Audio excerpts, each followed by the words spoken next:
Como última parte de esta clase, quisiera que habláramos sobre la distribución física internacional.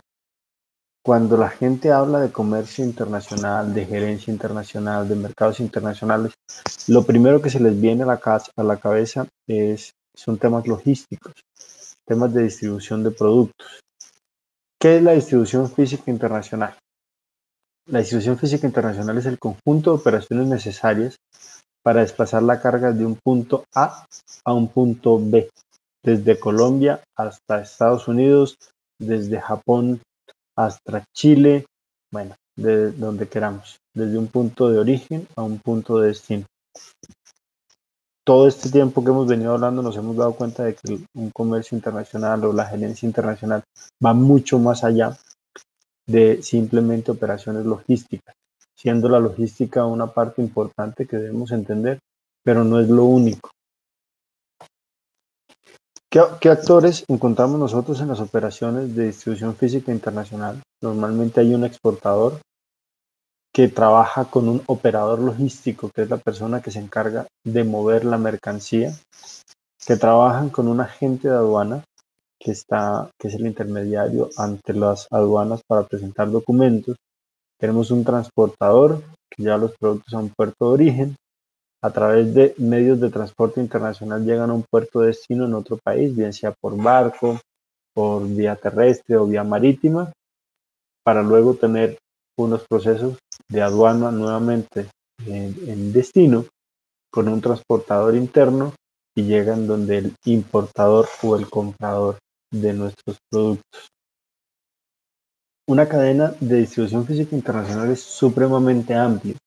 Nosotros tenemos que tener en cuenta pasos desde la preparación, de embalaje y el marcado, cómo voy a empacar mis productos, cómo lo voy a unitarizar, que es no solamente voy a empacar una caja, sino que tengo que empacarlo como pallets y contenedores, si voy a mandar contenedores completos o voy a mandar contenedores parciales o necesito que haya una unificación con otras empresas, cómo va a ser el manipuleo en terminales, en los almacenes de depósito, cómo lo voy a almacenar en los puertos, en los almacenes de depósito, en depósitos privados o públicos.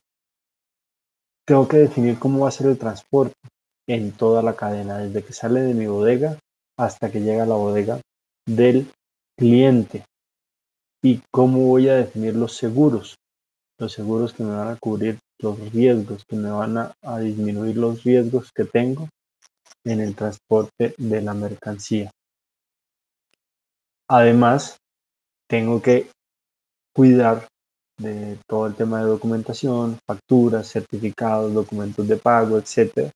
Toda la gestión y operación aduanera, gestión y operación bancaria. Es supremamente importante saber cómo voy a pagar cuando voy a hacer una importación o cómo me van a pagar cuando alguien va a hacer una exportación y necesito que me paguen lo que vendí.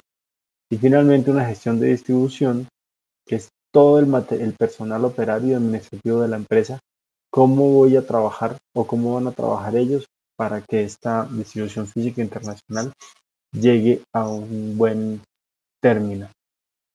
¿Qué documentos importantes encontramos? Y nosotros, pues la idea no es que aprendamos aquí de memoria ni cómo llenarlos, pero que sí sepamos que existen. Cuando es transporte aéreo, se llaman guías aéreas, son los documentos de respaldo del envío. Cuando es marítimo es el Bill of Lading o el conocimiento de embarque. Son documentos que son muy importantes porque con eso se reclama la mercancía, se liquidan impuestos, se hacen los trámites en aduana, etc. Cuando es terrestre se llama la carta de porte terrestre y si es multimodal, porque hay una parte que se hace aéreo, otra parte marítima, una combinación de los tres, se llama conocimientos de embarque multimodal.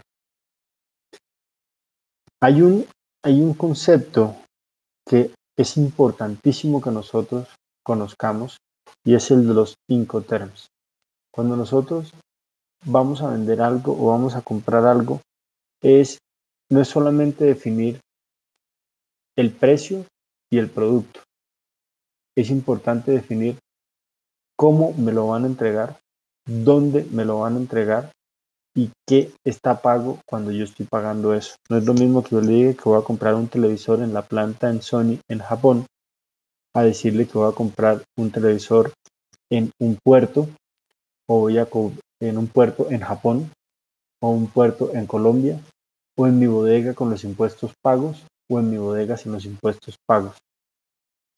Por eso se inventa el concepto de los Incoterms, que son los términos internacionales de comercio, donde se define hasta qué punto se cubre el transporte y el riesgo. Y estos Incoterms dependen del modo de transporte. Pueden ser aéreos, marítimos o terrestres. Entonces es súper importante que ustedes cada vez que hagan alguna negociación internacional, dentro de las cosas que tienen que tener claras y presentes, es definir el Incoterm y negociarlo de acuerdo a lo que a ustedes más les convenga. Entonces, todos estos son Incoterms. Como les digo, la idea no es aprendernos de memoria, pero sí saber de que hay Incoterms como el Xworks, EXW, el primero que encuentran en el listado, que significa que está puesto en fábrica del fabricante, del exportador. Entonces, el compromiso del exportador cuando vende export es entregarlo empacado y entregar los documentos correspondientes, la factura, los soportes, etc. Al otro lado del espectro, pues encontramos el DDP, que es cuando yo le entrego al comprador en su bodega con impuestos pagos, con todos los documentos listos. Lo único que no hago es descargarle el contenedor o la mercancía en su bodega, pero se la llevo hasta allá con todos los gastos incluidos y llevándome todos los riesgos.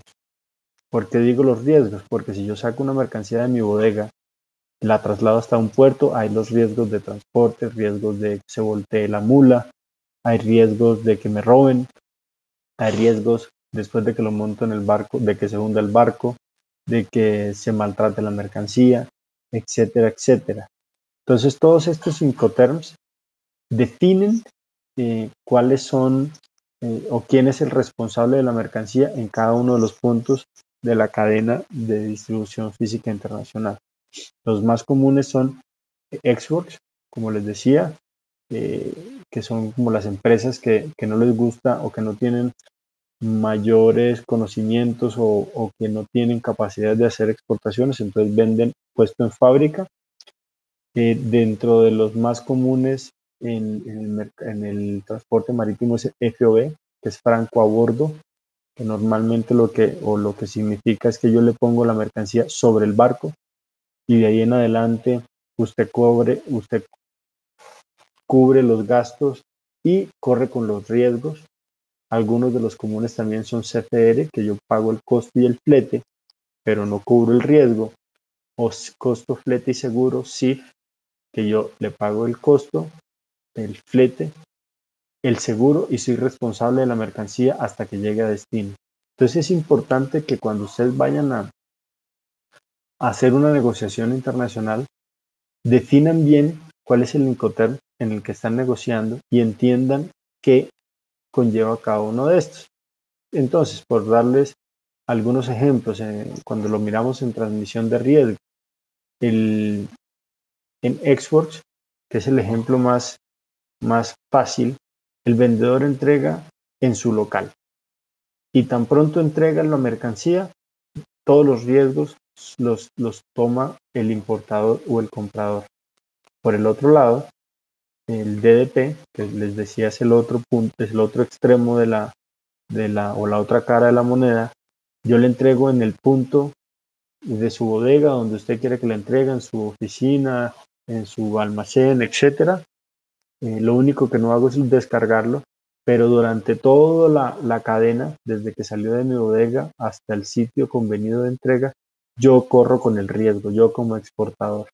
Y hay distintos puntos donde, donde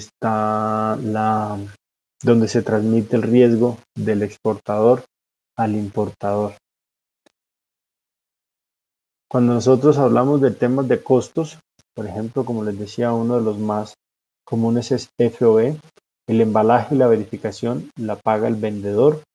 La carga, pues obviamente la paga el vendedor. El transporte hasta el puerto lo paga el vendedor.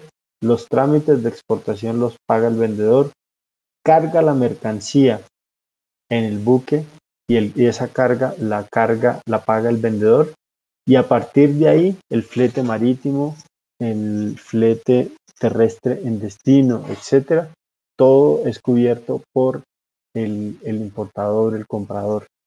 Entonces, debemos ser muy claros, qué pena ser tan reiterativo en esto, es entender muy bien cómo vamos a negociar, en qué Incoterm vamos a negociar, en que nosotros tengamos claridad, tengamos certeza de lo que estamos negociando y podamos calcular los costos que esto conlleva.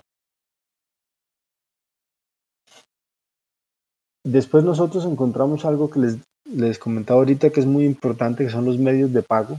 ¿Cómo voy a recibir mi dinero o cómo voy a transferir el dinero a la otra parte?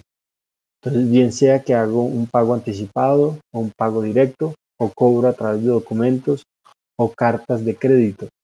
Entonces tengo que entender bien eso.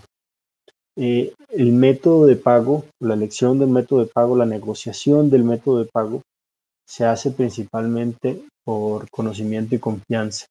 ¿Qué tan grande es el negocio? ¿Qué tanto conozco yo a la otra parte? ¿Qué tanta confianza tengo con ellos?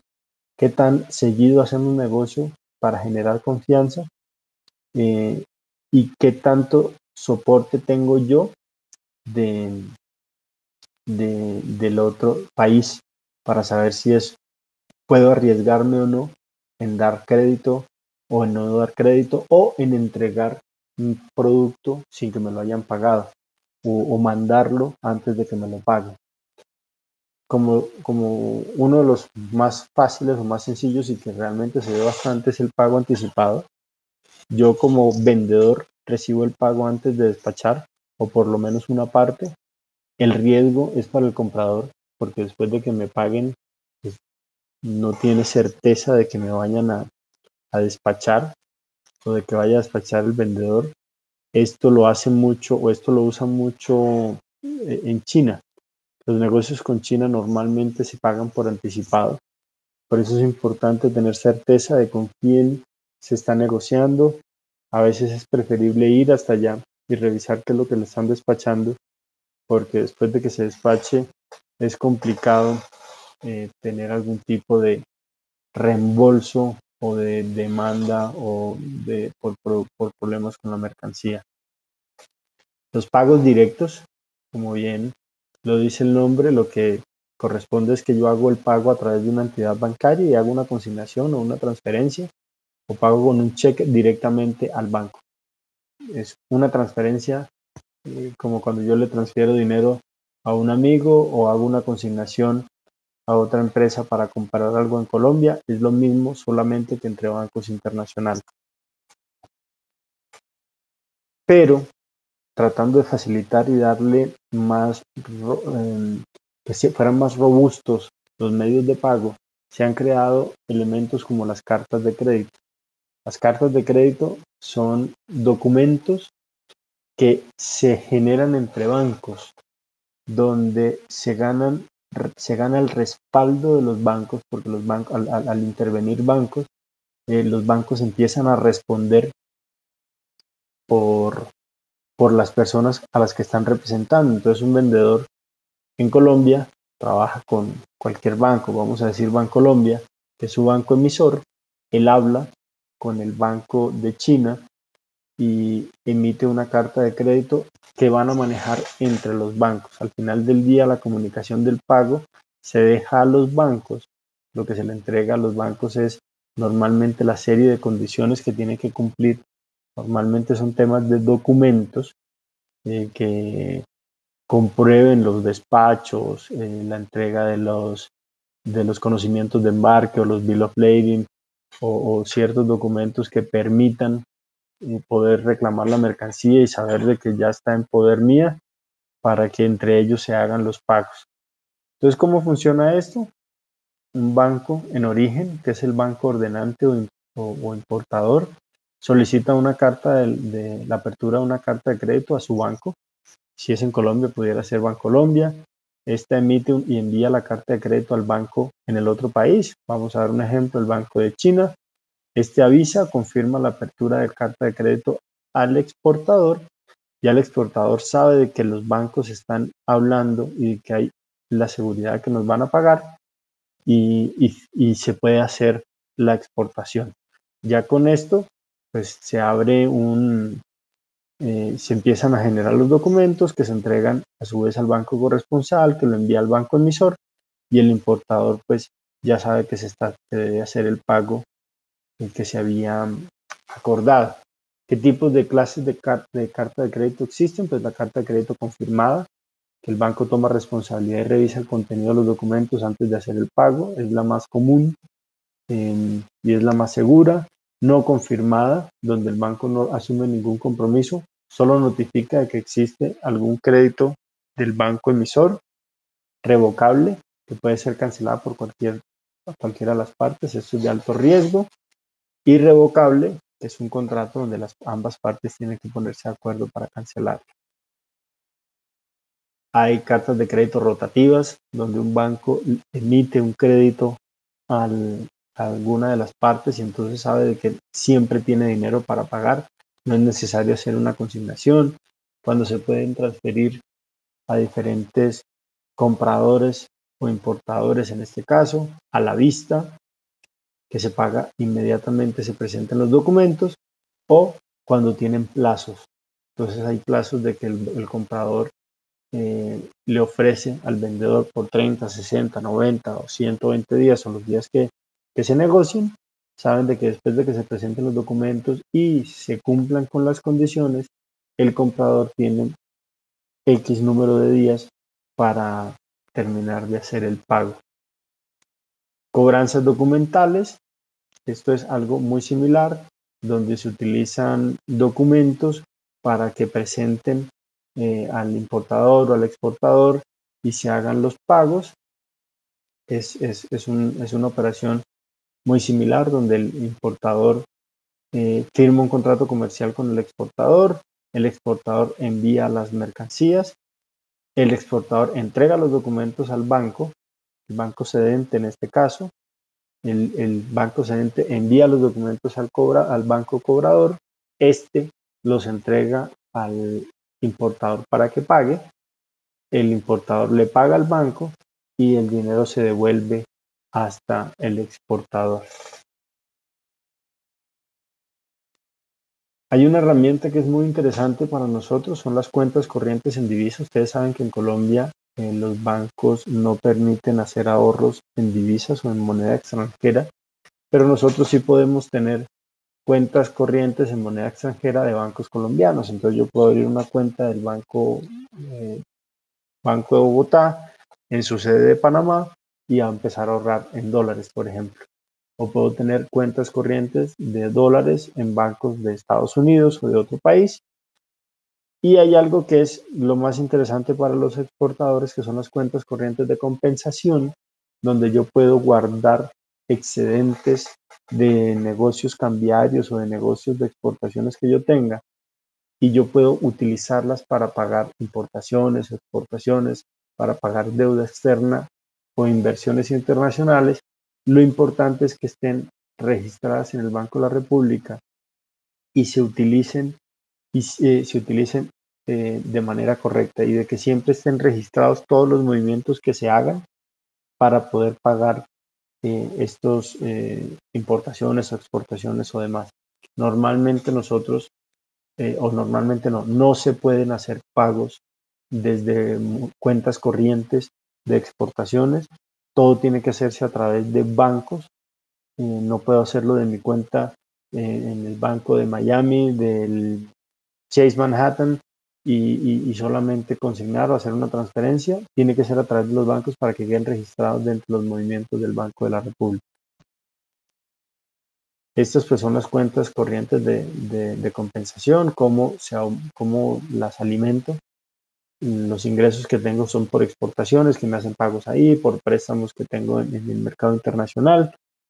inversiones de Colombia, del exterior en Colombia, divisas compradas en el mercado libre, bueno, etcétera. Ustedes lo pueden ver. Y cómo lo gasto, cómo saco el dinero cuando hago importaciones, cuando pago los préstamos que me otorgaron o cuando otorgo préstamos, cuando vendo divisas al mercado o cambio divisas en las casas de cambio en Colombia, etcétera.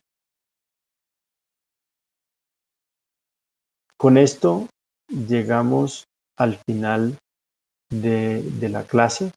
Es una pena que tenga que ser tan corta y que no podamos compartir más. Me gustaría haber compartido mucho más con ustedes, haber interactuado con ustedes. Desafortunadamente por el tema del COVID-19, pues estas clases las tuvimos que empezar a hacer de manera virtual. Sin embargo, espero que nos podamos ver el fin de semana también a través de estas pantallas y que ustedes me expresen sus dudas, sus inquietudes sobre estos temas. Espero les haya sido de su agrado esta clase y bueno, que nos veamos pronto. Ya ustedes tienen mis datos. Estoy muy atento a las dudas que tengan y espero sus trabajos para poder calificar la evaluación en este módulo del diplomado. Que tengan una buena noche, que estén muy bien. Gracias.